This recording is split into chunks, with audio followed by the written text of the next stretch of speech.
Hi, it's Mimi from Living Well Kitchen, and today I am making spicy pumpkin deviled eggs. These spicy pumpkin deviled eggs are a fun appetizer for the fall season.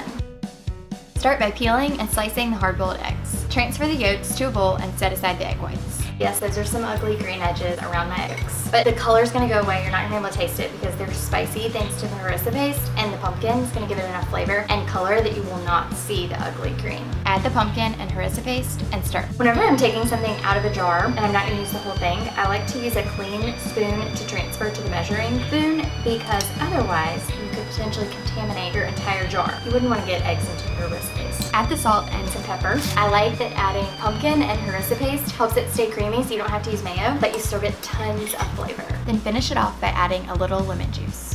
Oh, I just love this orange color. This is so fun. And now these are ready to be turned into deviled eggs. Before you fill your egg whites, be sure to taste the filling mixture to make sure that it's to the right flavor. I always like to put a little bit to start, make sure that every egg white gets enough, and then you can go back in and fill in more. You can always add some more pumpkin if you want it a little creamier. Add a little bit more lemon juice to thin it out. If you want it spicier, add paprika, black pepper, cayenne pepper, or more harissa. We're gonna shape them into little pumpkins. Just makes them a little bit more festive. I'm gonna take the toothpick, lightly run it along to make little stripes like a pumpkin has. Got one last thing to do. Complete the pumpkin deviled eggs by adding rosemary leaves, chives, or parsley as the stem for the pumpkin. Oh my gosh, these are just like the cutest things. Then dust with paprika if desired, and you're finished. Ta-da! For the full recipe, visit Living Well Kitchen. And if you enjoyed this video, please like and share.